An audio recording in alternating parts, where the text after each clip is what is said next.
Hello, Hello. we're Luke and James. Welcome aboard our adventure on P&O Aurora. We sailed on a 4-night cruise to Bruges, and today you join us on the Isle of Guernsey.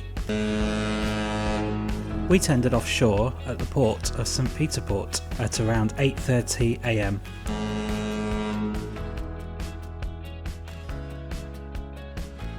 A tender boat means a boat that goes between the port and the ship, which is anchored out at sea, and this is normally because the ship is too large to dock for the port area.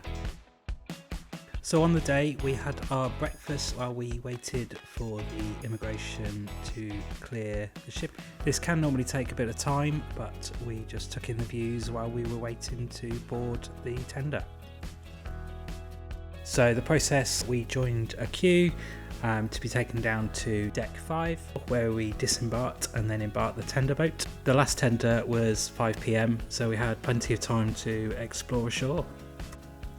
The tenders were organised by the local port, and also Aurora used some of its tenders as well. We decided to stand outside on the tender boat just to watch all the action from the ship. This was fascinating because you got to see all the crew handling the lines, and you also got a great view of the ship and also St Peter Port as you came in as well. The crossing actually felt a lot choppier than what it looked from on the ship, and it took around 15 minutes to get from Aurora to St Peter Port itself.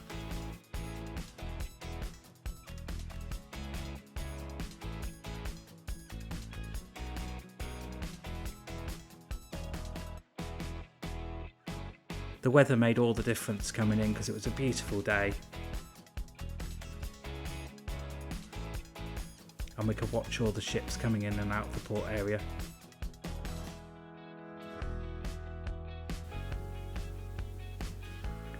It was a great view on the outside open decks because you got to see a few landmarks on your way in.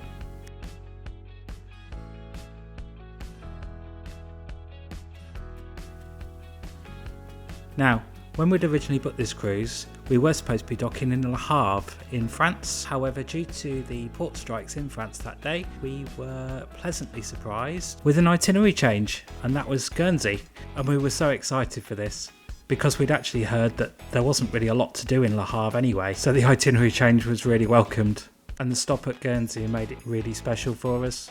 We had a really amazing day, as you'll see from this episode. So after our little journey across the sea, we eventually arrived into the port. We had some of Aurora's officers and also the captain to greet us. I'd like to take a moment to give an extra special mention to the crew on board Aurora. They were amazing, really helpful, and really went out of their way to look after every single passenger on board.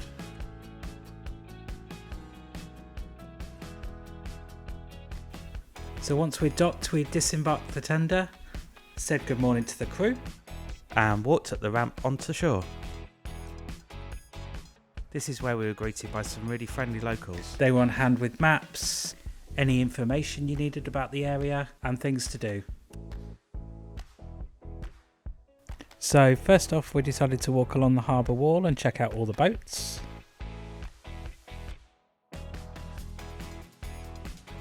We walked past the Petit train. This was a train that was taking people around the town. Departures at 11, 12, 2 and 3. It was £8 for adults and £4 for under 14s. Under 2s go free.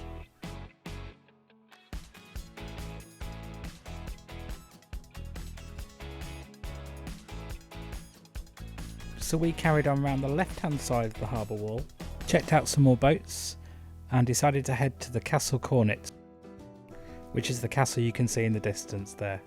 We'd say it was around a 15-minute walk, and you're taking some lovely scenery of the rock faces and the beautiful castle grounds, with a few photo opportunities along the way.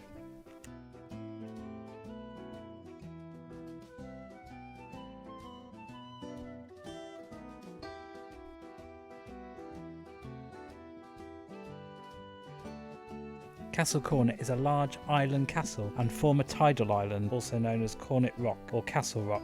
It was first fortified as a castle between 1206 and 1256, following the division of the Duchy of Normandy in 1204. The castle has guarded Guernsey for 800 years. Admission is £10.50 for adults and children 7 to 18 years and students £3. Children under 7 go free. The story of the castle and other aspects of Guernsey's past can be found in 4 museums housed within the castle. These comprise of the story of the Castle Cornet, 201 Squadron RAF Museum, Royal Guernsey Light Infantry Museum and the Royal Guernsey Military Museum. There's also a cafe for light refreshments and a gift shop. The biggest attraction here is the Noonday Gun. Every day at midday, the castle's gunners march out. At 12 o'clock precisely, the order is given to fire and the sound of the shot echoes all around the town. This is something we'd highly recommend while planning your trip, so plan your day wisely. So we spent some time exploring the grounds and the gardens and admiring those lookouts back into the town.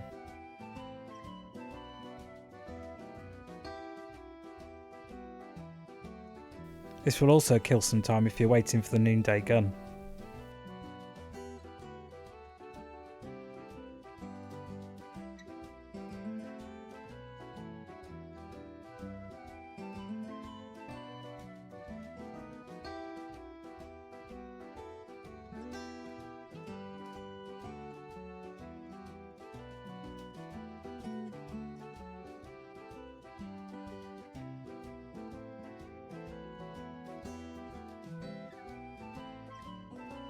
There's plenty to do here and you can easily spend a few hours. There's so much to see and read in the museum and some fantastic views out to the ocean.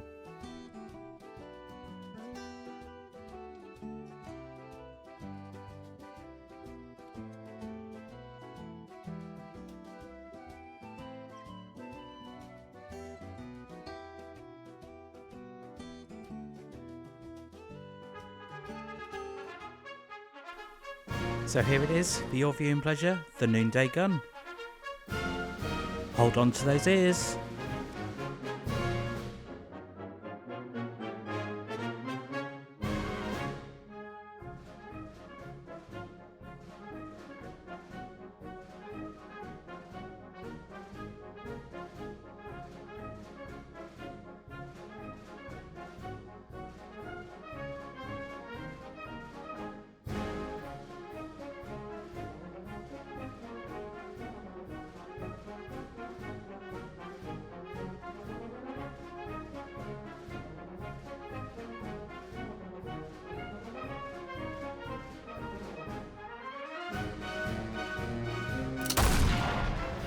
Whoa! And that was louder in real life.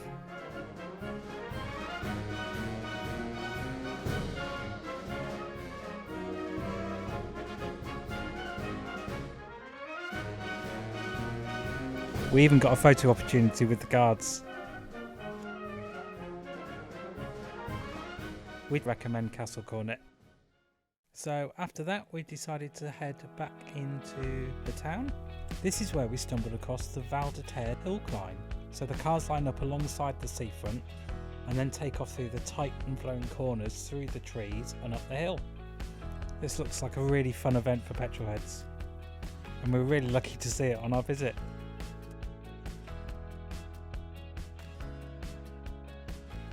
Look at them go! So after all that morning's fun, we decided to have a leisurely stroll around the town.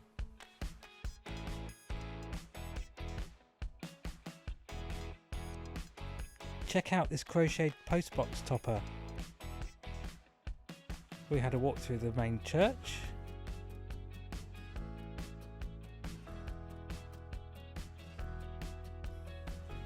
Then up through the main high street where you'd find brands such as Marks and Spencer, H. Samuel and the White Stuff to name a few.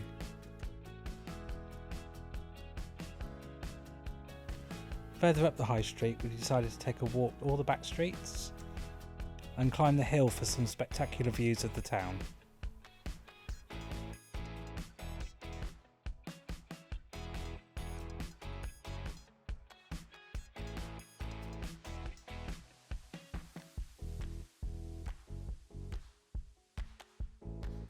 Can you spot the ship in the distance?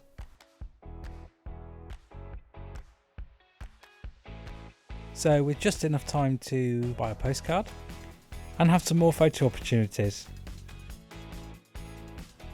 it was time to say goodbye to St Peter Port and Guernsey.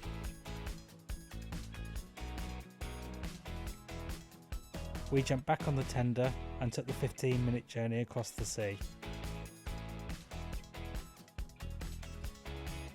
This time the sea was actually getting quite rough and choppy.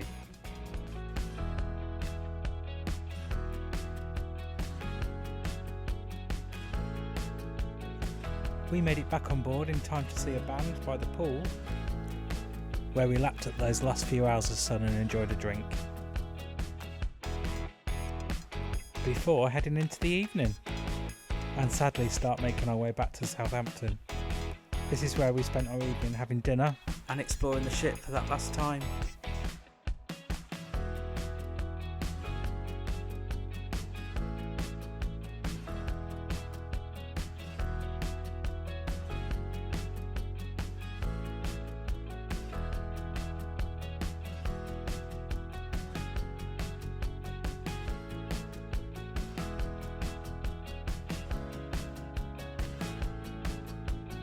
And one final chill out in the hot tub.